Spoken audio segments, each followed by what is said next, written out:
Welcome back again, Aquarius. I'm Dadhichi from astrology.com.au. It's April 2016, and as I stand here, I just realised, looking into the camera, what am I going to talk about today for you? Well, of course we're going to talk about April, but I've been trying as much as I can to move away from the stereotypical chronological cycles, the day by day chronological aspects, so that I can give you something that is a little bit more meaningful for you and something that is practical at the same time.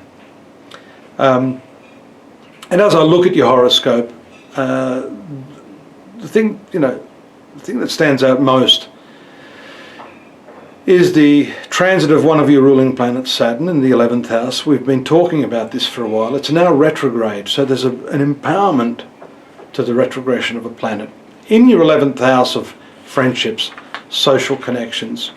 You are a social and humanitarian type of character. You are primarily concerned with consciousness of the group. That's activated, by the way, by the transit now of Mars in this area, which is a bit odd because Saturn, your ruler, and Mars are pretty much, well, we call them enemies in Hindu astrology. They're not at all friendly. And what we see here is Mars is ruling your 10th house of profession. Now, on one level, that can give you a tremendous amount of success. One of the dicta is that the 10th Lord moving in the 11th house, as it is right now, can bring with it some fairly significant success. But we have to look at that not in an isolated fashion. For example, we see over there in Virgo a right angle from Jupiter in the node, so that's going to take place both with Saturn and with Mars leading up to around the period of August. And then you've got the right angle from the finance sector, Neptune, your past karmic point on the other end of the sky, and Venus having just made a square aspect. So I see this 8th house, 2nd house as your value system, and this value system could be at odds with that social sort of context that we're talking about. Now, what this means is that you may be finding some of your friends are challenging your value system. You might be seeing behaviours in them that are not at all in keeping with what you would like to align yourself with. So this is basically a principle-based challenge, I would say, for some of you at least. Of course, there's the usual meaning: 2nd house money, 8th house shared resources, 11th house profits. We could look at it on that dimension. We could look at the 11th house as fulfillment of a life goal. 2nd house with Neptune being some vision or invention. 8th house inventions, Rahu, the North Node. There's many, many different levels we can look at this. I'm just giving you what I think is, and you can use this in different contexts based upon the principle. That is, being challenged in your value system, being challenged to have different opinions from your friends. And this is something that hasn't happened overnight because Saturn is a slow-moving planet that's been there for some time now, over a year.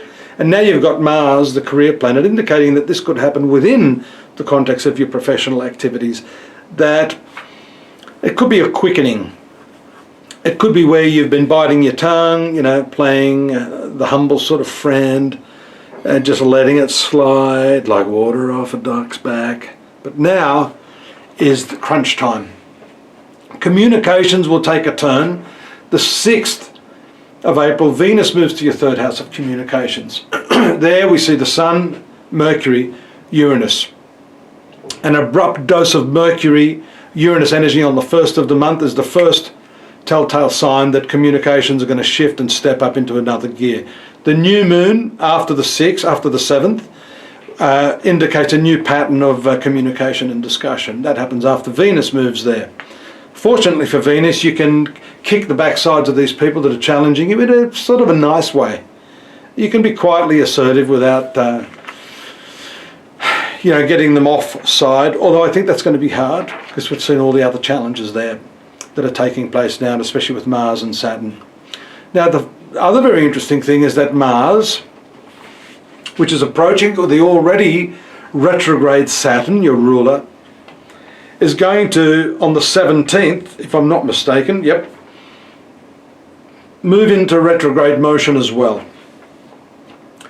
Now what that could mean is that you're building up to saying something or doing something, but then on the 17th, there's like a full stop, the brakes are put on, and that aggressive high tensile Mars starts to pull back.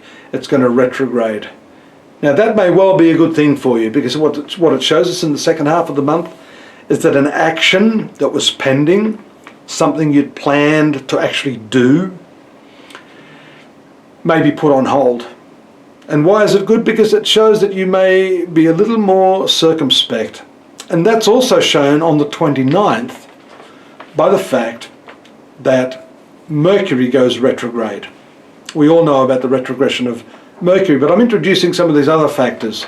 Jupiter's retrograde at the moment, Saturn is retrograde at the moment, Mars will go retrograde on the 17th, and then you're going to have, well, I left out one critical thing, on the 23rd, the full moon taking place in your career sector, which is another reason why I think the context of a lot of what's going on and what I'm saying here may, for many of you, be happening within the workspace.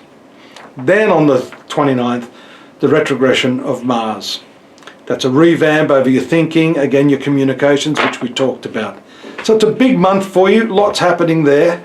You know, I always welcome any feedback.